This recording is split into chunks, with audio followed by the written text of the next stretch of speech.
Our idea of the universe as an endless ocean of stars is wrong. When we look up at the night sky, we see a scattering of lights and think that's what space really is. But that's an illusion, like looking down from a plane at city lights and assuming the whole planet is one giant metropolis. In reality, all those galaxies, stars, and nebulae are just delicate threads of glowing light. A vast web stretched across an immense, unfathomable darkness. And that darkness itself, that emptiness, is the universe. Let's try to grasp this. Even within our own galaxy, vast stretches of space are almost completely empty. On average, there's just one atom in every cubic centimeter. But that's a minor detail. The distance to our nearest large neighbor, the Andromeda Galaxy, spans 2.5 million light-years. More precisely, that number keeps changing because we're hurtling toward each other. Even so, 25 galaxies the size of our Milky Way could fit in the space between us and Andromeda, lined up side by side. 25 entire galaxies packed into a void that's nearly nothing. And this is just the gap between two neighbors. True cosmic voids, also called voids, are enormous. They stretch across hundreds of millions of light years. These are gigantic bubbles of near-total vacuum, slowly expanding and pushing apart the vast filaments of galaxies. Now, here's the key question that changed everything. What if we're not just near one of these voids, but actually sitting right at its center? How did we not notice this before? And what does that mean for our place in the universe? It's one thing to know these voids exist somewhere far away. It's something else entirely to discover that one of them lies literally on our doorstep. As you can see, To grasp just how close it is, we first need to pinpoint our address. Not just planet Earth, the solar system, but our full galactic address. Our home, the Milky Way, along with the Andromeda and Triangulum galaxies, plus about 100 dwarf satellite galaxies, forms the local group. Think of it as our city, a cluster of matter roughly 10 million light-years across. This group itself belongs to the local sheet, a larger, flattened structure made up of several hundred galaxies. That's our region, stretching nearly 46 million light-years wide. And the local sheet is just a small edge of the massive Virgo Supercluster. It looks like we live in a pretty densely populated neighborhood. But that's an illusion. This whole orderly structure, the local group, the local sheet, is just one wall of a vast cosmic chasm. Right next door lies a void known as the local void. Our cozy cosmic neighborhood perches on the very edge of a cliff. All our galaxies, including the Milky Way, form a thin, glowing film along the border of an immense, nearly absolute nothingness. To grasp the scale, the diameter of this void stretches about 150 million light-years. Its center sits at least 70 million light-years away from us, but its closest edge lies just 3.2 million light-years from Earth. Let me correct myself. Saying just feels off here. That distance is colossal from our perspective. Yet, on the scale of the universe, it's our next-door street. Here's a fact I double-checked several times. Because of its size and proximity, this void takes up about 40% of our night sky. 40% of everything we see when we look at the stars is really a glimpse into this emptiness. We just don't notice it, because it's empty. It's like staring at a dark wall in a dark room. Even in the deepest darkness, light can sometimes shine. In 1854, astronomers discovered a faint spiral galaxy. Later, they realized it was right in the middle of this vast emptiness. They named it NGC 6503. A lone island of light, 30,000 light-years across, lost in a sea of darkness 17 million light-years away from us. It stands completely alone. Its nearest neighbors are us, positioned on the edge of this void. But the most fascinating part is its motion. This galaxy is speeding toward us at 43 kilometers per second. The gravity of our Virgo Supercluster reaches so far, it stretches across this emptiness and now pulls this cosmic hermit back home. Predictions say that in a few billion years, as it draws closer to our local sheet, a burst of star formation will ignite, potentially doubling the number of its young stars. A story of solitude with a hopeful ending. So, our home sits on the edge of an abyss. But this local void is just a hint of something far bigger. To grasp it, we have to look where it seems impossible to see, into a region our own galaxy hides from us. One edge of our local Virgo Supercluster borders a region astronomers call the Taurus Void. It's one of the largest known voids in the universe, a colossal chasm nearly 200 million light-years across. That's roughly the same size as our entire supercluster. So right next to our cosmic neighborhood of tens of thousands of galaxies lies an emptiness of equal scale. And here's where it gets really fascinating. Studying this void is incredibly challenging. Why? You'd think it's just next door. But it sits in what astronomers call the zone of avoidance, a patch of sky hidden from us by the disk of our own galaxy, the Milky Way. Its gas, dust, and billions of stars create an impenetrable veil, like someone shining a bright spotlight right into our eyes while we try to see into the darkness beyond. We know there's a massive void out there, but trying to study it in detail is like reading a book through frosted glass. To grasp what might be hiding in this invisible abyss, we need to take a step back and ask, how does empty space even come into existence? Where do these voids in the universe originate? They're not just places where nothing exists. Their emergence reflects a fundamental process built into the very fabric of the cosmos. It all began in the first moments after the Big Bang. The universe was nearly uniform, a roiling cauldron of matter and energy. Nearly.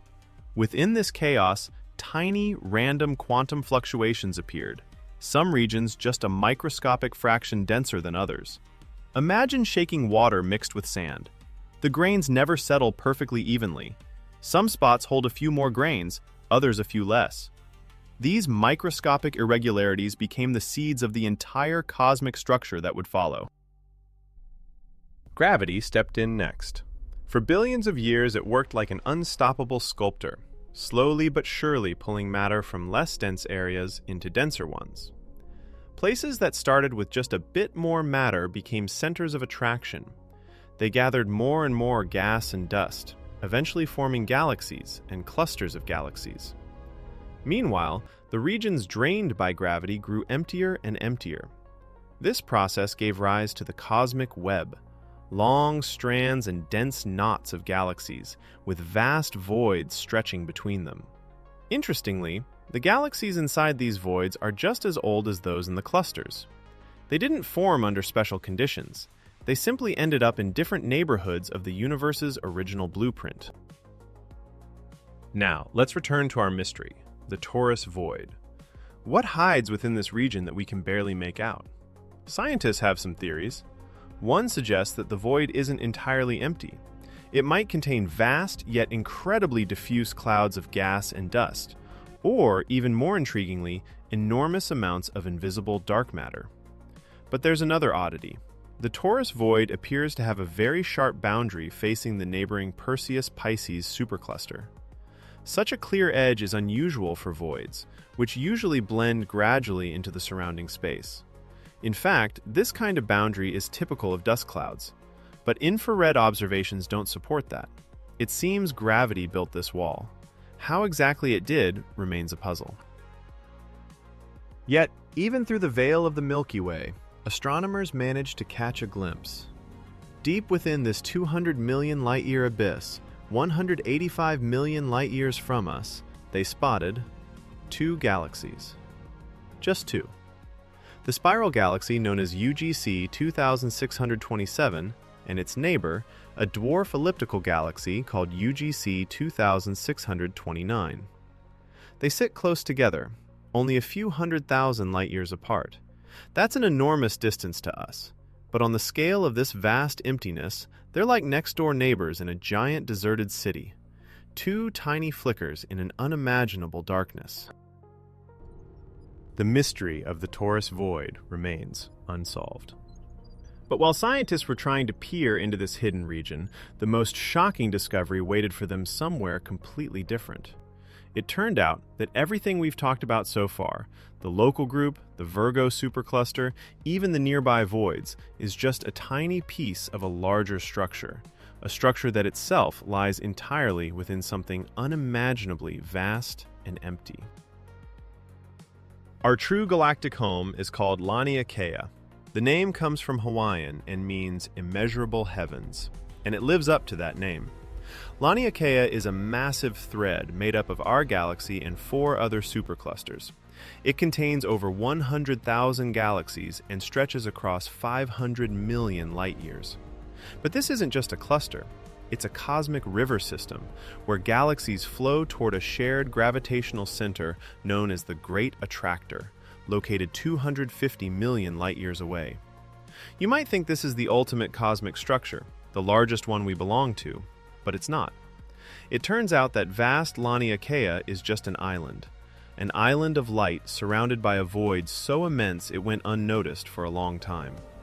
Scientists only discovered it about 10 years ago, despite all our technology. Because they were looking for objects, not their absence, seeking light, not darkness. In 2013, at the University of Wisconsin-Madison, a team of astronomers led by Professor Amy Barger set out to refine the distances to nearby galaxies. It was routine, painstaking work. Then, as they sifted through the data, something strange caught their eye: a discrepancy. The galaxies around us weren't arranged the way they should be. Amy Barger, Ryan Keenan, and Lennox Cowie stumbled upon one of the most remarkable astronomical discoveries of recent years. The Laniakea supercluster and its neighbors are actually drifting inside a massive cosmic void. Scientists named this emptiness the KBC void, after the first letters of the discoverers' last names. Pause for a moment and let this sink in. Our galaxy sits at the center of the largest known void in the universe. It's an almost perfect sphere, stretching 2 billion light-years across. I didn't misspeak. 2 billion. That's 20 times bigger than our entire Laniakea supercluster. The Milky Way lies a few hundred million light-years from the center of this void, and about the same distance from its edge. We're not on the outskirts. We're nearly at the very heart of this cosmic abyss. To be precise, not exactly the center, but close enough. This discovery isn't just an interesting footnote on the cosmic map. It solved one of cosmology's biggest mysteries, a puzzle that has haunted scientists for decades. It's known as the Hubble constant paradox. The term sounds complex, but the idea is straightforward. The Hubble constant is the number that tells us how fast the universe is expanding. The problem?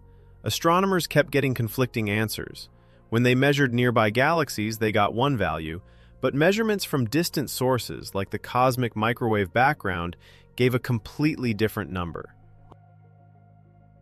Imagine you're driving, and your speedometer shows 60 miles per hour. But the road signs you whiz past claim you're going 70. Something doesn't add up. The difference is small, but crucial. It points to a fundamental gap in our understanding of the cosmos. For decades, no one could figure out where the mistake lay. In the measurements? In the theory? It turned out neither. The error came from not knowing our true address in the universe. The discovery of the KBC void explained everything. Galaxies inside this void, including our own Milky Way, feel an extra tug of gravity.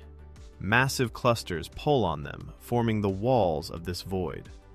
Imagine you're rowing a boat in the middle of a vast, calm lake. Your speed relative to the water stays constant. But if the entire lake slowly drifts toward a massive waterfall on the horizon, your speed relative to the distant shore changes. That's exactly what's happening to us. We're moving within a local current created by the void's boundary. This extra stretch accounts for the differences we see in measurements of the universe's expansion rate. The paradox was solved. We live inside the heart of a colossal bubble of emptiness. This bubble is so vast it contains other voids within it, like the local void and the torus void. Yet, even at its staggering 2 billion light-year span, it's just a dark speck against the backdrop of the observable universe, which stretches across 92 billion light-years. Solving one mystery only exposed another, an anomaly that today's theories simply cannot explain. The anomaly is already here. Scientists call it the Eridanus supervoid, or simply the cold spot. Imagine the very first image of the universe, the map of cosmic microwave background radiation, the faint echo of the Big Bang. This map is covered with tiny, random temperature fluctuations, like ripples on a pond. But in one spot, in the constellation Eridanus, there's a massive, dark, cold patch. It stretches across space for nearly 1 billion light-years. Well, estimates vary, ranging from 500 million to 1 billion light-years across. A colossal bruise on the newborn universe's surface, located 6 to 10 billion light-years away from us. The issue isn't that the void exists. Voids have to exist. The problem lies in just how cold it is. The temperature in this region is about 70 microkelvins below average. That number alone doesn't mean much, but here's the comparison. This deviation is nearly 4 times stronger than any other temperature anomaly we've ever recorded. Imagine finding a perfectly smooth, sandy beach with a hole 4 stories deep. At first, scientists thought they had a simple explanation. As light from the cosmic microwave background passes through a massive void, it loses energy due to the gravitational pull of surrounding superclusters of galaxies. It's like the light gets tired climbing up a gravity hill, and never fully regains its energy on the way down. That effect is real, but it only explains about 1/4 of the observed cooling. Wait a minute, only 1/4? Then where do the other 75% come from? This isn't a gap in the data, it's a gap in our understanding of physics. 3/4 of the effect don't fit into any standard model. This is where speculation takes over, each hypothesis more exotic than the last. Maybe it's a sign of dark energy, gathering inside the void and stretching photons more than we expected. Or a trace of dark matter behaving in ways we can't yet explain. Some theories go even further, suggesting it's a scar left by a collision between our universe and a parallel one. Solving this mystery will take years, if not decades. We are facing something that simply defies our current understanding. This perspective forces us to rethink everything. We usually picture space as galaxies, stars, and planets. Hundreds of millions of galaxies, each containing billions of stars and trillions of planets. It feels like that's the universe. But what if all of this is just sparkling dust? What if all the matter we see is merely a thin, glowing film clinging to the walls of gigantic bubbles of emptiness? What if the true cosmos, the mysterious, dangerous, and unfathomable, is actually these dark voids that take up most of the volume of existence? We don't live in a universe filled with light. We live in a universe made of darkness, where tiny sparks of galaxies flare up here and there. That leaves one final, crucial question. Do these voids hold the answers to the universe's deepest mysteries? Or are they simply an endless, incomprehensible darkness? For now, we don't know.